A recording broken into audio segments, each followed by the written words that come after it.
पुरानी हैवली की अंधेरे अतारी में धूल के जरे कमजोर धूप में नाच रहे थे।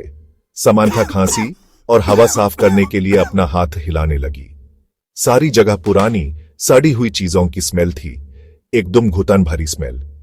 कई साल हो गए थे जब वो इस घर में, अपने बचपन के घर में आई थी। फिर भी वो यहां थी, किसी अनजान ताकत से वापस खिंची चाली आई थी। उसके झिझकते कदमों के नीचे फ्लोरबोर्ड्स चीखने लगे, जैसे आने वाले का विरोध कर रहे हों। हर चीख से उसकी रीढ़ की हड्डी में ठंडक दौड़ जाती थी। समांथा अतरी के अंधेरे कोने में आगे बढ़ती रही। मकदी के जाले।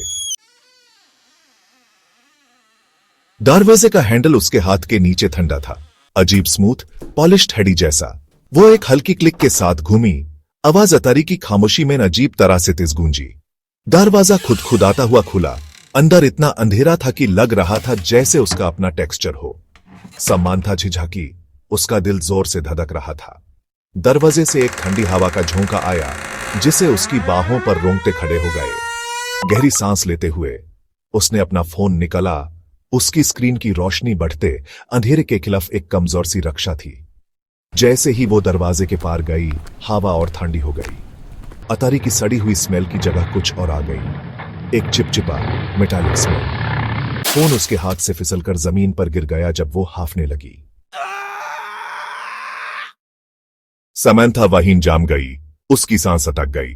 फ्लोर से सीलिंग तक लगे शीशे उसकी तस्वीर को एक चक्कर और टुकड़ों में बार बार दिखा रहे थे। उसने एक हाथ उठाया और हजार हाथों ने उसकी नकल की, कुछ थोड़ी देर से, कुछ बदले हुए, भयानक। उसके अंदर डर बढ़ने लगा, यूस घेरने लगा। यूस बाहर निकलना था, शीशों वाले कमरे की घुटन से बचना था। लेकिन उसके पैर जमीन से चिपक गए थे। उसकी नजर उसके आसपास के अक्सों पर टिकी हुई थी। और फिर उसने यूस देखा, एक शीशे में, एक ऐसा अक्स जो बिल्कुल सही नहीं था। वो थी, वो पहचान सकती थी, लेकिन अक्स मुस्कुरा रहा था। एक बड़ा अजीब सा स्माइल उसके चेहरे पर फैल गया था, जबकि समांथा अपने चेहरे को डर से बिगाड़ता हुआ महसूस कर रही थी। डर की जगह एक अजीब अलग सी जिज्ञासा ने ले ली। समांथा ने नजदीकी शीशे की तरफ एक कदम बढ़ाया। उसका हाथ स्मूथ ठंडी सतह को छूने के लिए बढ़ा। खटखटाने की आवाज तेज हो गई और विस्परिंग तेज हो गई, एक ही शब्द में बदल गई। बार बार दोहराया जा रहा था, याद करो। शब्द बंद कमरे में गूंजा, शीशों वाली दीवारों से टकराता हुआ उसके अंदर समा गया। जैसे जवाब में उसकी नजर जमीन पर पड़ी एक छोटी चमड़े की डियरी पर गई जो खुली हुई थी। वो पुरानी थी, पेजेस फाइल और कमजोर थे, इंक समय के साथ धुंधली हो गई थी। उसने यूस उठाया, उसकी उंगलियां कवर पर उभरे हुए अक्षरों पर फिर रही थी। स्केचेस, केड़े बने हुए फिर भी परेशान करने वाले। शीशों के एक कमरे, रात जितनी काली आंखों वाली एक छोटी लड़की और एक लड़के को दिखा रहे थे जो फंसा हुआ था। उसका चेहरा दाग से बिगड़ा हुआ था। यूं सब याद आया, बचपने का गुस्सा, बेरहमी, वो दिन जब उसने अपने छोटे भाई को इसी कमरे में बैंड कर दिया था। एक ठंडे हाथ ने उसकी काले पकड़ ली और समांथा चीखी। डायरी जमीन पर गिरा दी। शीशे में अक्स, वो जो भयानक स्माइल वाला था, अब अक्स नहीं था। वो यूस ऐसी आंखों से घूर रहा था जो अंगारों की तरह जल रही थी।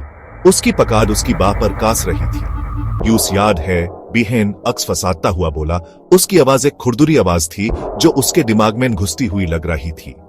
और अब तुम्हें भी। समांथा ने खुद को छुड़ाने की कोशिश की, लेकिन पकाद बहुत मजबूत थी। उसने शीशे में अपने दर्द से भरे चेहरे की एक झलक देखी। उसके फीचर्स बैडले ही अजीब थे, एक ऐसी ताकत से जो उसे पता नहीं था कि उसके पास है।